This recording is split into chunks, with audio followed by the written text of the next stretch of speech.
आखिरी खबर जो हम करेंगे वो हमारे प्यारे दोस्त इंजीनियर मोहम्मद अली मिर्ज़ा साहब के बारे में। इंजीनियर मोहम्मद अली मिर्ज़ा साहब को एक पब्लिक ऑर्डर के तहत एमपीओ के तहत अरेस्ट किया गया था। अरेस्ट करके उनको जेल में डाला गया, फिर उन पर 295 सील कर दिया गया और ये सब कुछ को तकवीयत दी CII ने। अब CII क्या है? ये जो काउंसिल है जिसने बेसिकली आपकी एक रिलीजियस शेपिंग करनी होती है, फतवात देने होते हैं, इसने अपने आप को इतना डिग्रेड और डिबेस कर दिया है कि आज हाई कोर्ट ने बाकायदा उनको सेट इन लाइन किया। इस्लामाबाद हाई कोर्ट ने कहा कि CIA का ओपिनियन किसी भी इन्वेस्टिगेशन, कोर्ट प्रोसीडिंग या ऑफिशियल एक्शन में इस्तेमाल नहीं हो सकता जब तक कि प्रेसिडेंट, गवर्नर या पार्लियामेंट सीक ना करे। यानी उन्होंने CIA का कि आपकी ये लेवल है जिसमें आपने काम करना है। ये CII बोल्ड एंड ब्यूटीफुल हुई थी ना, जो इशू कर दी फतवे जो कंप्लीट अटर नॉनसेंस थे, स्पेशली इंजीनियर साहब के मामले में, तो उसको इस्लामाबाद हाई कोर्ट ने चेक में लिया है। उन्होंने FIA, पुलिस और बाकी एजेंसीज को डायरेक्टिव्स दिए कि आप फ्यूचर में रिगार्डिंग CII ओपिनियंस पहले हमें क्लैरिटी देंगे, फिर हम इनिशिएट करेंगे कोई चीज़ होती है कि नहीं होती। अब यही वो बैकिंग थी जो सबने बनाई थी इनको अरेस्ट करने के लिए, 295 का मुकदमा चलाने के लिए।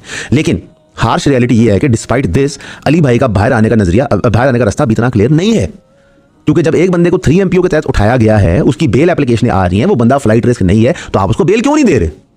इसका तो CIA से कोई ताल्लुक नहीं है, इसका तो उन जज से ताल्लुक है, सामने बेल एप्लीकेशन आ रही है। तो रियासत के कोई अज़ाइम है, रियासत की कोई प्लानिंग है, और ये सबसे घनौना घटिया तरीका है कि आप लोगों की आवाज़ें बंद करें। आपको इंजीनियर नहीं पसंद, ना पसंद हो, आपको साहिल दीन नहीं पसंद, ना पसंद हो, कैसर राजा नहीं पसंद, उलमाए कराम नहीं पसंद हो, ना पसंद हो, आप आवाज़ें क्यों बंद कर सकते हैं? और ये एक्सपोज, आवाज़ें बंद करने की जो ख्वाहिश है ना, ये एक्सपोजे हो चुका है हमारे बहुत सारे नॉन गवर्नमेंट दोस्तों का, जो बैठ के चीयर लीड कर रहे थे TLP का कत्लेआम। हमें ये मानना है कि फ्रीडम ऑफ स्पीच एग्जिस्ट करनी चाहिए, आप लोगों को इख्तिलाफ राय रखने दें।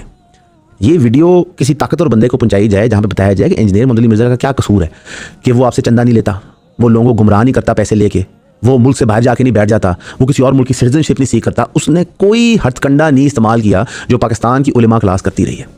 हमारे चीफ ऑफ आर्मी स्टाफ सारे आलमों को पाकिस्तान के बुलाते हैं और उनको एड्रेस करते हैं, तो फ्रंट रो में कौन बैठा है? शुफ सरकार। और इंजीनियर मोहम्मद अली मिर्ज़ा साहब कहाँ हैं? जेल में। ये लेवल है हमारे इंस्टीट्यूशंस का कि वो फ्रॉड को रिकग्नाइज नहीं कर पाते, और जो बंदा कुरान और सुन्नत की बात करे उसको तोड़ के रख देते। ये बहुत अफसोसनाक लेवल है। आप देखें हमारी इंटेलेक्चुअल क्लास डिग्रेड की, एजुकेशन पे कोई पैसे खर्च नहीं किए, अपॉर्चुनिटीज फराम नहीं की, हमारी वर्किंग क्लास के लिए जॉब्स नहीं मौजूद, हमारी उलेमा क्लास को खरीदा जाता है, ब्लैकमेल किया जाता है, और जो बंदा इन दोनों हथकंडों में नहीं आता उसको जेल में कर दिया जाता है। तो इस मुल्क में भाई किसको राय की आज़ादी है? फैसल वोडा साहब को, वो कौन है? Who is he? Is public servant. या ख्वाजा आसिफ साहब को, जो गुनाह करके 80 से इक़्तिदार में आए हुए सिर्फ कहते हैं जी हम मानते हैं ना हमने गुनाह किया। तो अपेरेंटली साथ आप किसी का मर्डर करें और मान लें आपने मर्डर किया तो problem solve, no crime, crime खत्म।